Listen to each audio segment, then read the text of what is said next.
हम लोग चालू करना है मेजरमेंट ऑफ सेंट्रल टेंडेंसी, जिसको लोग बोलते हैं केंद्रीय प्रवृत्ति की माप।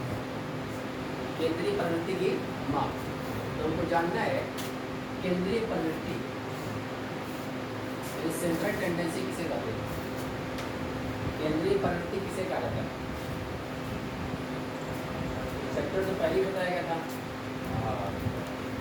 पढ़ाया यही जाएगा, पढ़ के भी आए होगे, बताया गया था ना। कल भी नहीं आई थी, परसों भी नहीं आई थी। सर आए थे? नहीं, परसों नहीं आई थी। परसों नहीं। हाँ, सरसों आई थी।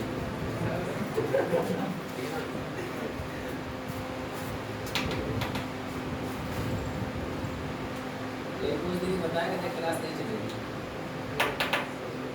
लेकिन कल और परसों क्लास चली है, संडे को भी क्लास चली है। साइकिल हमारी। हाँ, ये तो देखिए सेंट्रल टेंडेंसी लोग पढ़ना है केंद्रीय प्रवृत्ति की माप। तो जो लोग आए तो उन लोग बताया गया था कि चैप्टर चलेगा, और चैप्टर पढ़ने का सही तरीका यही होता है कि कम से कम उसके ऊपर स्टडी करके आया जाए, समझ में आए या ना आए, तब कॉन्सेप्ट क्लियर भी रहेगा। तो बताएं सेंट्रल टेंडेंसी या केंद्रीय प्रवृत्ति किसे कहते हैं, केंद्रीय प्रवृत्ति किसे कहते हैं, बताओ। बताया गया था कि यहाँ पूछा जाएगा केंद्रीय प्रवृत्ति के बारे में। तारीख तुम जानते हो, बताओ। केंद्रीय प्रवृत्ति किसे कहा जाता है? हाँ?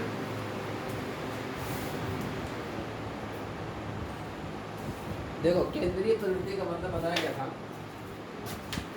जो हमारे पास डाटा कलेक्ट किया गया है, जो सूचनाएं, जो इन्फॉर्मेशन हम कलेक्ट करके रखे हुए हैं इन नंबर में, संख्याओं में,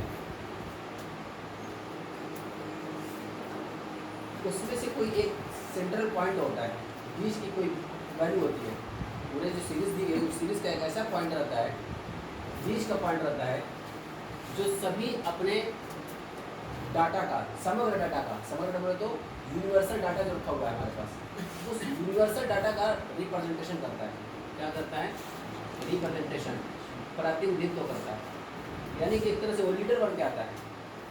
यानी लोग होते हैं, उसके बीच में से एक ऐसी वैल्यू निकल के आती है जो सभी क्या होती है? लीडर होती है, तो सभी को रिप्रेजेंट करता है, सभी का प्रतिनिधित्व करता है, तो नेता बन करके आता है। तो उस वैल्यू को हम लोग क्या बोलते हैं? केंद्रीय प्रवृत्ति बोलते हैं, सेंट्रल टेंडेंसी बोलते हैं। अब बीच की वैल्यू का मतलब क्या हो गया? औसत। क्या होता है? औसत। कि हमारे पास संख्याएं बहुत सारी होती हैं, उसको याद रखना मुश्किल होता है, सारी डाटा को, सारी संख्याओं को याद रखना मुश्किल है। जैसे इससे एग्जांपल दिया जा रहा है कि जैसे किसी क्लास के अंदर 50 स्टूडेंट है, टेस्ट लिया जाए 50 नंबर में, तो कोई 47 पाएगा, कोई 48 पाएगा, कोई 30 पाएगा, कोई 35 पाएगा, कोई 15 पाएगा, कोई 10 पाएगा, कोई 25, कोई 37, कोई 42, अलग अलग तरह से लोग नंबर लेके आएंगे। तो ऐसी किसी क्लास में 100 लड़के हैं, किसी क्लास में 50 लड़के हैं, किसी क्लास में 75 लड़के हैं, सभी क्लासेज में लड़के हैं, सबका टेस्ट लिया गया, और जितने लोगों का डाटा है सबका याद रखना मुश्किल है, कौन मैरिज पाया, कोई 43 पाया। तो उसको क्लास वाइज के हिसाब से हम लोग एवरेज याद रख सकते हैं कि इस क्लास में कितना एवरेज नंबर आ रहा है, पता चल जाएगा हमको। तो जो एवरेज निकाला जाएगा ना, वो क्या है? अपने पूरे डाटा, जो हमारे 50 लोगों की संख्याएं हैं, 50 लोगों के बीच का एक ऐसा पॉइंट होगा जो उससे कुछ लोग बड़े भी होंगे और कुछ उससे छोटी भी संख्या होगी। यानी सेंट्रल पॉइंट जो निकाला जाएगा, जो औसत निकल के आएगा, उस औसत से कुछ बड़ी संख्याएं भी होंगी और कुछ छोटी संख्याएं भी होगी। लेकिन ये जो संख्या निकल के आई है वो सभी संख्याओं का प्रतिनिधित्व करता है, सभी जो डाटा हमारे पास रखते हैं वो उसको रिप्रेजेंट करता है। उसको हम लोग क्या कहते हैं? सेंट्रल टेंडेंसी, केंद्रीय प्रवृत्ति या केंद्रीय बिंदु कहा जाता है। क्या कहते हैं उसको? केंद्रीय बिंदु, सेंट्रल पॉइंट कहते हैं, सेंट्रल पॉइंट। जैसे एग्जांपल दिया जा रहा है कि अगर मान लेते हैं कि 10 लोग हैं, मैं ले लेता हूँ नंबर ऑफ पर्सन्स, 1 2 3 4 5 6 7 8 9 10 लोगों का मैं लेके चल रहा हूँ, और इसको लेके चलता हूँ मैं इनकम के बारे में। इनकम कि 10 लोग जो है इनकम कितनी ज़्यादा करते हैं, तो मान लिया गया किसी के 7,000 है, किसी की 15,000 है, किसी की 5,000 है, किसी की 3,000 है, किसी की 7,000 है, किसी की 9,000 है, किसी की 12,000 है, किसी की 18,000 है, और ऐसे किसी की 3,000 है, और इस तरह से किसी की 8,000 है। 10 व्यक्तियों का डाटा दिया हुआ है कि इनकम जो अर्निंग की जा रही है तो कितने लोगों की है, ठीक है।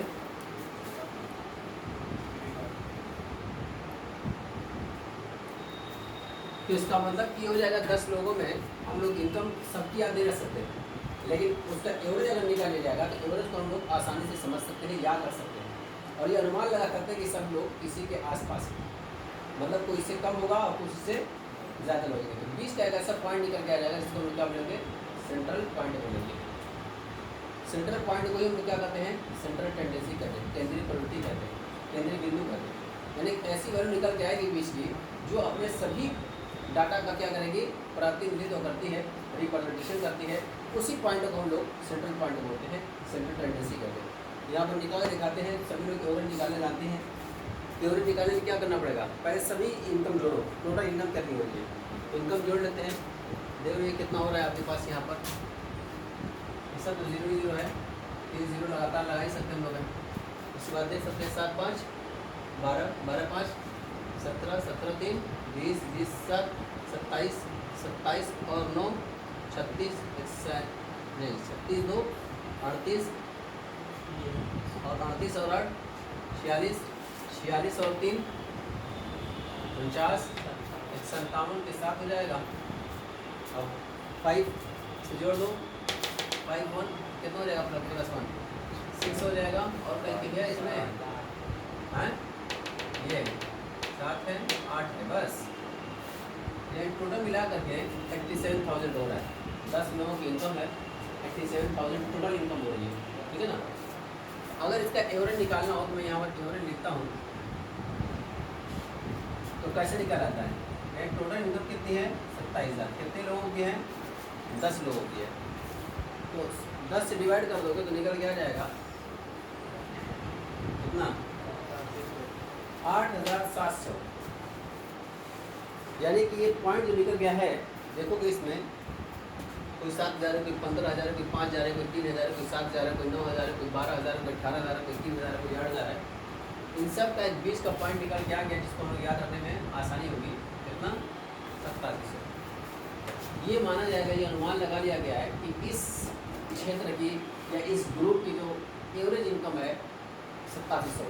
सबकी इंडिविजुअल रूप से याद रखना मुश्किल है, लेकिन एक वैल्यू जो है ऐसी निकाल ली जाएगी जो सभी का रिप्रेजेंट करे। सभी को रिप्रेजेंट करने का मतलब क्या हो जाएगा कि सबके बारे में हम लोग अनुमान लगा सकते हैं, सब इसी के आसपास है। तो अगर 8700 की वैल्यू आ गई है तो एक वैल्यू हम लोग ये बताते हैं कि कुछ लोग 8700 से कम होंगे और कुछ 8700 से ज़्यादा होंगे। यानी कुछ लोगों की इनकम 8,700 से कम होगी, 5,000 4,000 3,000 2,000 7,000 कुछ भी हो सकती है। और कुछ 7,000 कितना है, 8,700 से कुछ लोगों के ऊपर है, वो भी 9,000 10,000 11,000 12,000 15,000। तो मतलब ये जो वैल्यू निकल के आई है ये अपने सभी डाटाओं पर क्या करती है, प्रतिनिधित्व करती है, उसी को रिप्रेजेंट करती है। ये जो पॉइंट निकाला गया, इस बीच का पॉइंट है, यही क्या कहलाता है, सेंट्रल टेंडेंसी कहलाता है, सेंट्रल पॉइंट कहलाता है, केंद्रीय बिंदु कहलाता है, या केंद्रीय प्रवृत्ति कहलाता है। अब इसको मापने के लिए जो कि हम लोग फार्मूला इस्तेमाल करते हैं, तो उसमें अलग से हम लोग अभी पढ़ेंगे। मीन आता है, मीडियन आता है, मोड आता है, ठीक है ना। मिशन निकालने के उसके मेथड्स हैं, उसके तरीके हैं, तो अभी हम लोग उसकी बात करेंगे। तो सब उसी का चैप्टर है। तो सबसे पहले थ्योरी तो मुझसे पूछता है कि सेंट्रल टेंडेंसी क्या समझते हैं, what do you mean central tendency, कि केंद्रीय प्रवृत्ति से क्या समझते हैं। केंद्रीय प्रवृत्ति बता दोगे, केंद्रीय प्रवृत्ति मतलब क्या है, जो हमारे पास समग्र डाटा रखा हुआ है, समग्र इन्फॉर्मेशन रखी हुई है, उनमें से कोई एक ऐसी वैल्यू निकाली जाए जो बीच का बिंदु होगा, केंद्रीय बिंदु होगा, मध्य बिंदु होगा, और वो अपने सभी डाटा का क्या करता होगा, प्रतिनिधित्व करता होगा, उसको रिप्रेजेंट करता होगा। उस वैल्यू को, उस पॉइंट को, उस मूल्य को हम लोग क्या बोलते हैं, सेंट्रल वैल्यू बोलते हैं, सेंट्रल टेंडेंसी बोलते हैं। ये ना, तो आप बुक की लैंग्वेज में देख लो एक बार क्या बताया गया। देखिए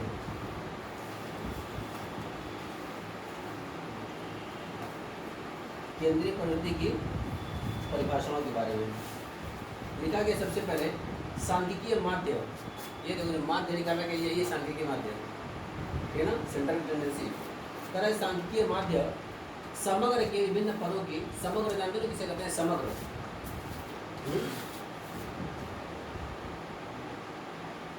समग्र बोले तो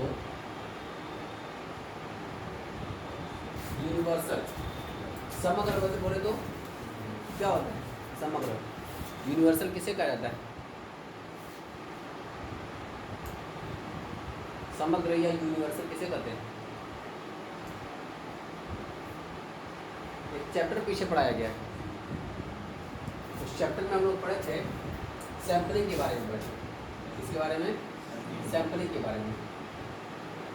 सैंपलिंग किसे कहते हैं और यूनिवर्सल किसे कहते हैं, ये जानना है। सैंपलिंग में पढ़ा गया था, उसमें निदर्शन और न्यायदर्श और क्या क्या चीज़ें बताई गई थी। पीछे चैप्टर थ्योरी पढ़ाया गया था, यहाँ तो भी तीसरा चैप्टर होगा। तो इसमें बताया गया था कि न्यायदर्श किसे कहते हैं या सैंपलिंग किसे कहते हैं। सैंपलिंग का मतलब क्या होता है कि हमारे पास जो बहुत ज़्यादा इंफॉर्मेशन हो या बहुत ज़्यादा डाटा हो, बहुत सारी चीज़ें हो, उसमें से कुछ को ले लिया जाए, क्या कहते हैं उसको, सैंपल कहते हैं। और जो डाटा सभी रखा हुआ है, ये सभी वस्तुएं उस क्या कराती है, समग्र कराती है, यूनिवर्सल। 100% कुछ निकाले जाए सैंपलिंग और 100% क्या कराएगा, समग्र, पूरा यूनिवर्सल, क्लियर है। तो समग्र डाटा जो का मतलब क्या हो जाएगा यहाँ पर, यानी सभी डाटा। तो सभी डाटा में से कोई ना कोई एक ऐसी वैल्यू निकल के आती है 20 की, उसी को क्या कहते हैं, सेंट्रल टेंडेंसी कहते हैं। फिर उसके बाद लैंग्वेज देख लो, बताया गया यहाँ पर सांख्यिकीय माध्य समग्र के विभिन्न पदों की, ये समग्र के विभिन्न पद है, ये देखो ये समग्र है, ये सभी डाटा है, 10 के 10 डाटा हमारे, इसमें विभिन्न पद है, कोई 7,000 है, कोई 15,000 है, कोई 5,000 है, कोई 3,000 है, यानी समग्र में से सभी विभिन्न डाटा रखते हुए सभी डाटा, सभी की इनकम अलग बताई गई है। तो उसी को बता रहे हैं यहाँ पर कि विभिन्न पदों की व्यक्तिगत विशेषताओं को ध्यान में रखते हुए एक ऐसी प्रवृत्ति को इंगित करता है जो समग्र का प्रतिनिधित्व करता है। इसका मतलब एक ऐसी वैल्यू निकाली जाती है जो समग्र का, यानी कि यूनिवर्सल डाटा का क्या करती है, रिप्रेजेंट करती है यूनिवर्सल डाटा को। ये यूनिवर्सल है, यानी सभी डाटा का क्या कर रही है, 87%, यही उसको रिप्रेजेंट कर रही है। हम इस मान चुके एक बार 87 हो गया करना है, इसका मतलब हमको क्लास वाइज याद करना हो, 85 स्टूडेंट तो इसमें होंगे, 50 इसमें होंगे, 50 इसमें होंगे, तो इस तरह याद रखने की जरूरत नहीं है। बस अपने अपने क्लास का एवरेज याद रखो, इसमें लड़के यही पा रहे हैं या इनकम इतनी ही हो रही है, अब उसको इम्प्रूव करना हो तो कैसे इम्प्रूव किया जाएगा, ठीक है ना। चलो ऐसे ही दिया हुआ है सिम्पसन एवं काफ्का। सिम्पसन एवं काफ्का ने क्या डिफाइन किया हुआ है, इसको देखो। इन्होंने कहा कि केंद्रीय प्रवृत्ति का माप एक ऐसा प्रतिरूपी मूल्य है जिसकी ओर अन्य संख्याएं संकेंद्रित होती हैं, जिसकी ओर अन्य संख्याएं संकेंद्रित होती हैं। तो एक ऐसा मूल्य होता है, ये जो निकाली गई है, एक ऐसा मूल्य है जिसकी ओर सभी संख्याएं इंगित करती हैं। तो इसका मतलब इसमें देखो ये सब 7,000, 15,000, 7,000, 3,000, 12,000 जो दी हुई है, ये सभी इसी तरफ इंगित करती है, यानी पूरे को रिप्रेजेंट करती है। यही मानता है कि सब उसी के इर्द गिर्द घूम रही होंगी, सब इसी के इर्द गिर्द होंगे। वही बता रहे हैं यहाँ पर काफ्का। उन्होंने कहा कि केंद्रीय प्रवृत्ति का माप एक ऐसा प्रतिरूपी मूल्य है जिसकी ओर अन्य संख्याएं संकेंद्रित होती हैं। तो इंग्लिश में भी डेफिनेशन होगी, इंग्लिश बुक में, हिंदी वाले बुक में हिंदी की रहेगी, ठीक है ना, लेकिन मीनिंग सबकी वही निकल के आएगी। आगे चलते हैं। कलार्क और शपाटे के अनुसार, कलार्क और शपाटे इन्होंने क्या डिफाइन किया हुआ है, इनके भी अकॉर्डिंग देख लो। इन्होंने कहा माध्य संपूर्ण संख्याओं का विवरण प्रस्तुत करने के लिए एक मात्र संख्या प्राप्त करने का प्रयास है। अरे जो संपूर्ण संख्याएं दी गई है, ये है संपूर्ण संख्याएं, समग्र संख्याएं। संपूर्ण संख्याओं में से एक मात्र एक संख्या निकालने का जो प्रयास किया जाता है, वही क्या कहलाता है, सेंट्रल टेंडेंसी कहलाता है। क्लियर है। वही उन्होंने लिखा है कि माध्य संपूर्ण संख्याओं का विवरण प्रस्तुत करने के लिए एक मात्र संख्या प्राप्त करने का प्रयास है। ये सारी बातें बताई गई, तो इसको हम लोग क्या कहते हैं, सेंट्रल टेंडेंसी कहते हैं। अब बताया जा रहा है यहाँ पर कि importance of statistical average. Statistical average यानी यही स्टैटिस्टिकल एवरेज या सेंट्रल टेंडेंसी का जो इम्पोर्टेंस है, ये क्या होता है। तो सीधे से कह सकते हो कि भाई हम बहुत बड़ी संख्याओं को एक सेंटर पॉइंट निकाल करके ज़्यादा डाटा को याद रखने से बच सकते हैं, यानी हमारा एक तरह से जो याद करने की जो कैपेसिटी होती है वो इतनी ज़्यादा डाटा कलेक्ट नहीं कर सकती है, लेकिन हाँ उसका एक पॉइंट ऐसा हो सकता है जिसको हम लोग याद कर सकते हैं और ये सोच सकते हैं कि सब इसी के आसपास होंगे, तो उस वैल्यू को हम क्या बोलते हैं, सेंट्रल टेंडेंसी बोलते हैं। तो एक इंपॉर्टेंस ये भी होता है कि हमारे लिए सरलता प्रदान करती है, इजीनेस प्रदान करती है, ठीक है ना। यानी कि ये इजी होती है, समझने योग्य होती है, सभी डाटा को याद करना मुश्किल है तो हम एक डाटा को याद करना आसान होता है, तो ये सब उसकी इंपॉर्टेंस में लिख सकते हैं, ठीक है ना। तो इतनी थीम लिखा हुआ है। अब आगे करें यहाँ पर सांख्यिकीय माध्य के उद्देश्य एवं कार्य, यानी objects and function of statistical average. जो ये स्टैटिस्टिकल एवरेज निकाला गया है, ये जो सेंट्रल पॉइंट निकाला गया है, इसका उद्देश्य क्या होता है, इसका ऑब्जेक्ट क्या है, जो इसके इंपॉर्टेंस बताए गए हैं वही उसके एडवांटेज लिख देना, या उसके एडवांटेज अगर पढ़ लोगे तो उसके इंपॉर्टेंस लिख देना, ठीक है ना। तो इस सारी चीज़ बताई गई, देखें क्या क्या बताएगा। सबसे बताया गया सामग्री का सरल एवं संक्षिप्त चित्र प्रस्तुत करना, तरह जो कि हमारे पास डाटा रखे गए हैं उन सभी डाटा को सरल और संक्षिप्त रूप में बताता है। ये आसान कर देता है और संक्षिप्त कर देता है, इतना लंबा डाटा याद करने की जरूरत नहीं है। अब सिर्फ आपको एक पॉइंट याद रखना है, वही जो आपका मेन नेतृत्व करता है, यानी लीडर जो उसका है, ठीक है। आगे दूसरा होता है कि यहाँ पर तुलना करने में सुविधा प्रदान करना, तुलना करना।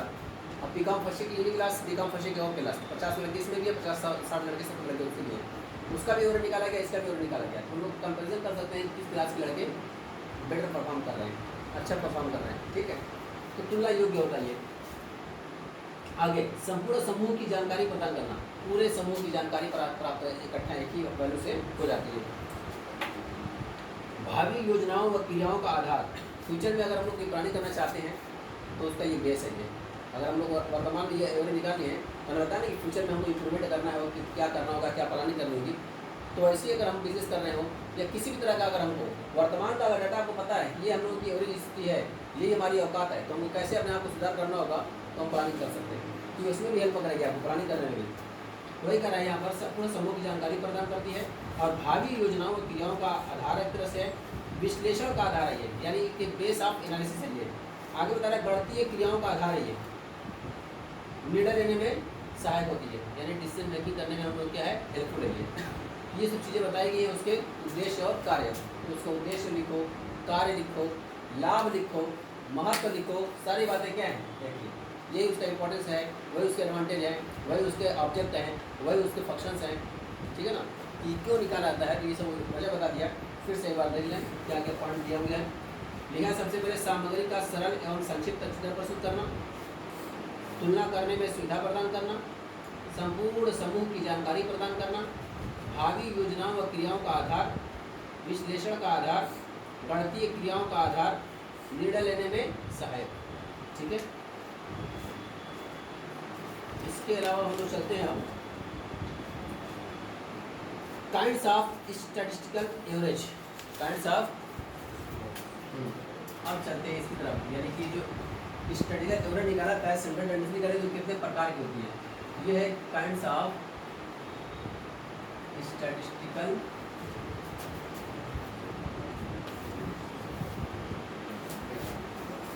ये सेंट्रल टेंडेंसी जो निकाली आती है उसके निकालने के कितने तरीके हैं या कितने प्रकार से निकाला आता है।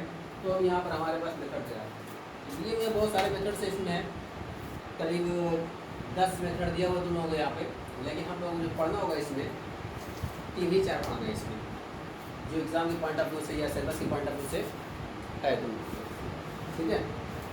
तो इसको पहले 3 हिस्सों में बांटा हुआ है, देखो किसमें किसमें बांटा है, मैथमेटिकल एवरेज, दूसरा किया हुआ है एवरेज ऑफ पोजीशन, और तीसरा किया है कमर्शियल एवरेज, ठीक है ना। तो हम लोग इसको दिखाते हैं 3 हिस्सों में बांट करके, और उसमें क्या इंपॉर्टेंट है क्या नहीं है इसकी बात करेंगे हम लोग। हाँ जी, सबसे पहले हम लोग क्या है, मैथमेटिकल एवरेज दिया हुआ है, और इसको लिखते हैं हम लोग है मैथमेटिकल, ये हो जाएगा पहला। दूसरा क्या दिया हुआ है आपका, एवरेज ऑफ पोजीशन, ये दिया हुआ है आपका एवरेज ऑफ पोजीशन, और नेक्स्ट दिया आपका कमर्शियल एवरेज, कमर्शियल, ये 3 दिया हुआ है। यानी कि जो हम लोग निकालते हैं सेंट्रल टेंडेंसी, तो कितने तरह से निकालते हैं, तीन मेथड से, या तो अर्थमेटिकल एवरेज होगा वो, या तो हम लोगों की पोजीशन के हिसाब से उसका एवरेज निकाला जाएगा, और तीसरा कॉमर्शियल एवरेज होगा। जो एग्जाम के पॉइंट ऑफ व्यू से है वो मैथमेटिकल एवरेज की हम लोग बात करते हैं, ठीक है ना। उसमें क्या क्या है और उसको देखते हैं। अब इसमें तो तुम लोग लिखा हुआ है 4 लिखा हुआ है, अर्थमेटिकल एवरेज लिखा हुआ है, इसमें बताया गया है तुम लोगों को इसको ऐसे लिख करके ऐसे ही लिखता है। ये सबसे पहले क्या बताया गया, अर्थमेटिकल एवरेज, या इसी को हम लोग बोलते हैं मीन ही बोलते हैं। नेक्स्ट क्या दिया हुआ है, जियोमेट्रिक, ठीक है, मीन और हार्मोनिक मीन और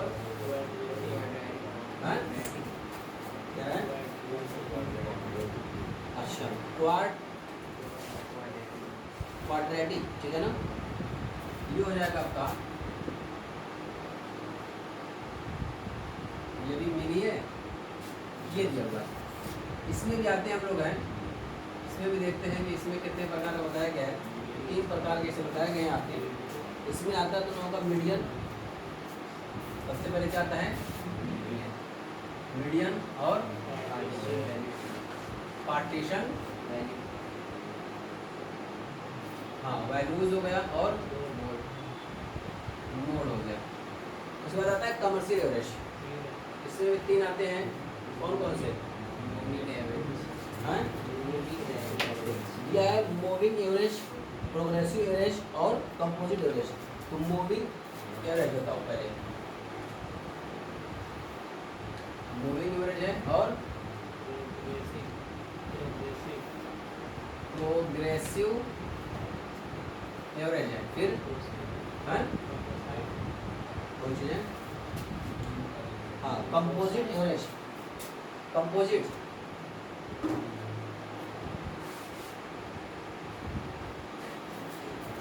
इसका मतलब हम लोग जो सेंट्रल पॉइंट निकालना है, ये जो मीन निकालना है, ये देखो ध्यान से, सेंट्रल वैल्यू निकालनी है, सेंट्रल पॉइंट निकालना है, सेंट्रल टेंडेंसी निकालना है, यानी कि केंद्रीय प्रवृत्ति निकालनी है, केंद्रीय बिंदु निकालना है। तो केंद्रीय बिंदु निकालने के लिए जो मेथड्स हमारे पास हैं, जो टाइप्स हैं, ये इतने टाइप्स के हैं, टोटल 10 टाइप दिया हुआ है, इसमें 4 दिया हुआ है, इसमें 3 दिया है, इसमें 3 दिया है। इतने तरह से हम लोग निकाल सकते हैं, लेकिन जो तुम लोग सिलेबस में है, जो पढ़ना हम लोगों को है और जो एग्जाम में उठाता है, एवरेज आता है और ये सभी आता है, ये पूरा पूरा पार्ट है, ठीक है, इसमें से कुछ भी नहीं आता।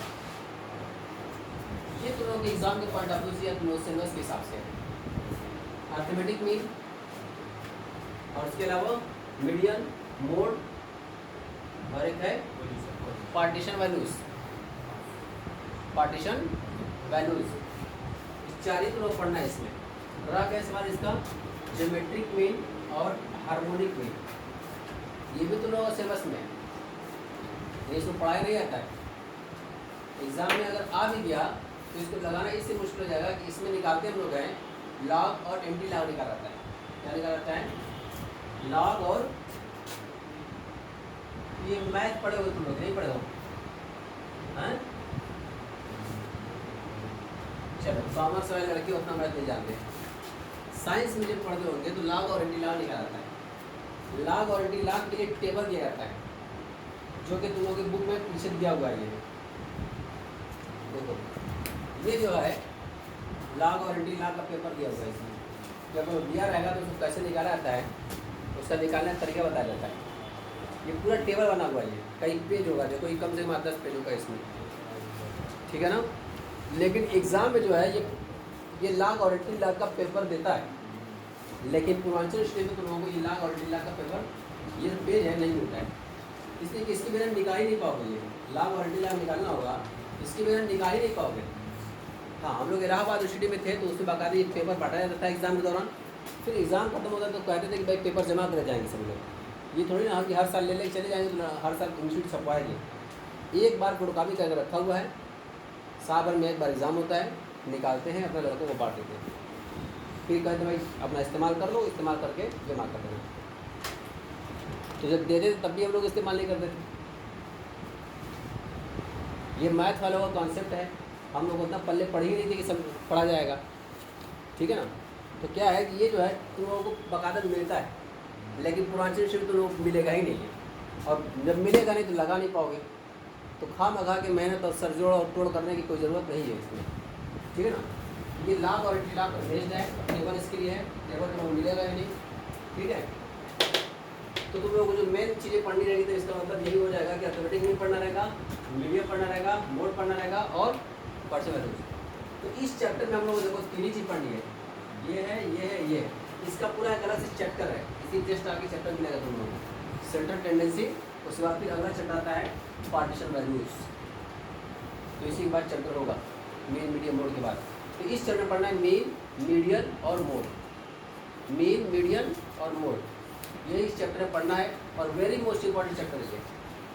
इस चैप्टर की खासियत ये है कि अगर इस चैप्टर को पढ़ लेंगे तो हम लोग जो नेक्स्ट चैप्टर आने वाला है क्या है, पार्टीशन वैल्यूज, कुछ भी इसमें बचा नहीं है अगर ये पढ़ लियो तो चैप्टर। उसके अलावा हम लोग पढ़ने वाले हैं आगे चैप्टर के डिस्पर्शन, अगर इस चैप्टर पढ़ा हुआ है तो डिस्पर्शन में भी हेल्प करेगा।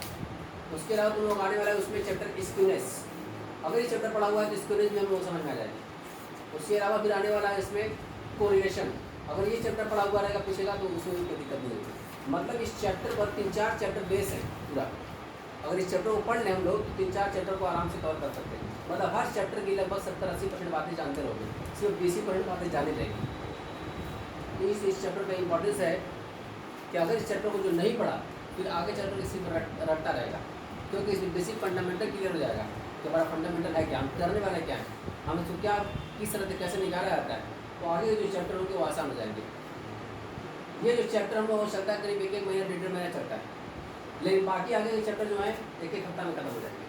वजह क्या है कि सारी चीज़ें कॉन्सेप्चुअल समझी रहेंगी, वहाँ पर सिर्फ मुझको जा करके 20% बातें बतानी रहेंगी, 80% चीज़ें जानते रहोगे, 20% नहीं जानते रहोगे।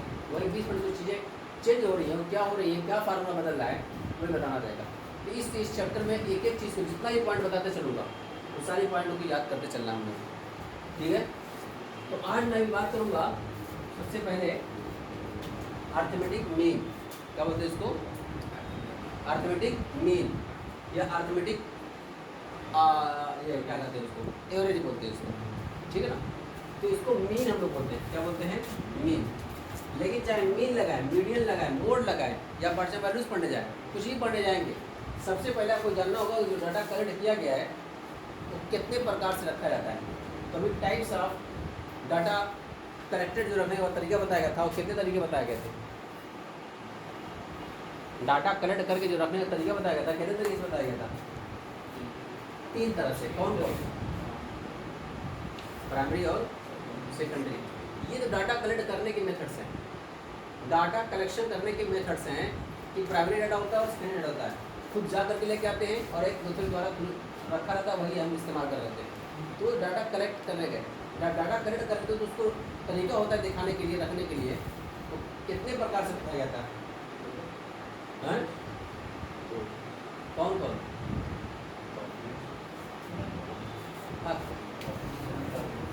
प्राइमरी डाटा जो कलेक्ट किया था उससे बताया गया 5 तरीका। प्राइमरी डाटा जो बताया गया था उसको कलेक्ट करने के कितने तरीके बताए गए थे, 5 तरीके बताए गए थे कि हम डायरेक्ट जाते होंगे, दूसरा बताया गया था लेटर भेज करके उसे मंगा लिया होगा, तीसरा बताया गया था जो वहाँ का प्रतिनिधि होता है, रिप्रेजेंटेटिव होता है, या एक तरह का तो वहाँ का जो मुखिया होता है, वहाँ का चेयरमैन होता है, उससे डाटा कलेक्ट कर लेते हैं, या तो क्वेश्चन थ्रू जाता है, ये शेड्यूल थ्रू जाता है। ये प्राइमरी डाटा का है। सेकेंडरी डाटा के 2 है, पब्लिश और अनपब्लिश्ड, तो उसकी तो बात ही नहीं कर रहा हूँ। जो डाटा कलेक्ट हो गया हो, चाहे प्राइमरी हो सेकेंडरी हो, जो डाटा कलेक्ट हो गया उस डाटा की मैं बात कर रहा हूँ। जो डाटा कलेक्ट करने के बाद जो रखने का तरीका है वो कितनी तरह से रख सकते हो, यानी कितनी सीरीज बनाई जाती है, कौन कौन सी, 71 से, हाँ 7 श्रेणी होती है, कंटिन्यूअस सीरीज, डिस्क्रीट सीरीज हो गई और व्यक्तिगत श्रेणी यानी इंडिविजुअल सीरीज, ठीक है ना। यही 3 तरीके बताया गया था कि जो भी डाटा कलेक्ट किया जाता है या तो वो इंडिविजुअल होगा, या तो वो डिस्क्रीट होगा, या तो कंटिन्यूअस होगा। सबका एक बाकायदा लिख करके बताया गया था कि कैसे जानेंगे कि ये डिस्क्रीट सीरीज है या ये कंटिन्यूअस सीरीज है या इंडिविजुअल सीरीज है, सबका तरीका बताया गया। तुम मुझको बता सकते हो कि कौन सी सीरीज रखी गई है? नंबर ऑफ पर्सन दिया हुआ है और इनकम दी हुई है, कौन सी सीरीज लग रही है? ये इंडिविजुअल है, ये 10 अलग अलग व्यक्तियों का डाटा दिया हुआ है, 10 व्यक्ति का। लेकिन अगर इसको कुछ इस तरह से लिख दिया जाए, इस तरह से कि एवरेज बांध दिया गया, यानी इसको बोलते हैं एक्स, बांध दिया गया ऐसे 5000, 6000, 7000, 8000, 9000, 10000, ऐसे एक खंड बना दिया गया। बना दिया गया है खंड, डिस्क्रीट। इसे क्या बोलते हैं? खंडित श्रेणी बोलते हैं। क्या बोलते हैं हिंदी में? खंडित श्रेणी। खंडित श्रेणी का मतलब है क्या? अलग अलग खंड बना देना। एक खंड बन गया 5000 का, 6000 का, 7000 का, 8000 का, 9000 का। अब इसमें पूछा जाए कि 5000 पाने वाले यहाँ पर कितने लोग हैं, तो पता चल जाएगा 3 लोग हैं। 6000 रुपये पाने वाले कितने लोग हैं, पता चला कि 7 लोग हैं। 7000 पाने वाले कितने लोग हैं, पता चला कि 5 लोग हैं। 8000 पाने वाले कितने लोग हैं, पता चला कि 12 लोग हैं। 9000 पाने वाले कितने लोग हैं, पता चला 10 ही लोग हैं। 10,000 रुपये पाने वाले कितने लोग हैं, पता चला कि 8 लोग हैं। इसको हम लोग क्या बोलते हैं? कैलकुलेशन। बारंबारता। बारंबारता का मतलब हो जाएगा कि ये कितनी बार आ रहा है।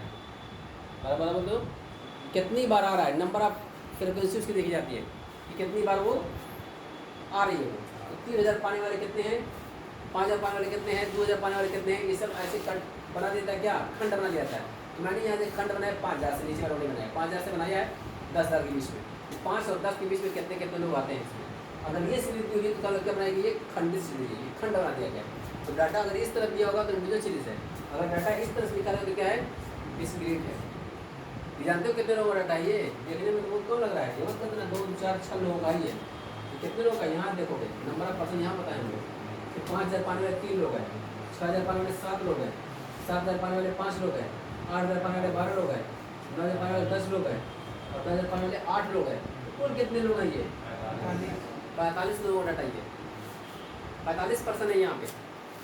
तो 45 लोग हैं, लेकिन उसको सबमिट करके ऐसे लिखा गया। अगर इसको हम ऐसे लिखते हैं, इंडिविजुअल सीरीज बनाते हैं, जानते कैसे लिखते हैं हम लोग? लिखते हैं यहाँ पर 5000, 5000, 5000, 3 मतलब लिखता मैं। ऐसी 6000 7 मतलब लिखता, 6000, 6000, 6000। ये इंडिविजुअल डाटा होता। क्या होता है? ये सबका अलग अलग रखा गया है, सबका अलग अलग। यानी 45 लोग हैं तो 45 को अलग अलग है। 3000 ये हैं, नाम लिख सकते हो बकायदा उनका कि नाम क्या है। 45 को नाम लिख लो। हाँ, इनकी कितनी है 5000, इनकी कितनी है 7000, इनकी 3000। जब टोटल मिला करके बात निकालोगे तो उसका निष्कर्ष निकल के जो आएगा वो यही निकल के आएगा कि 3000 पाने वाले रहते हैं, 5000 पाने रहते हैं, 8000 पाने वाले रहते हैं, 10,000 पाने वाले रहते हैं। ये समराइज करोगे तो यही निकल के आएगा, समरी बनाएंगे तो। क्लियर है? ये कौन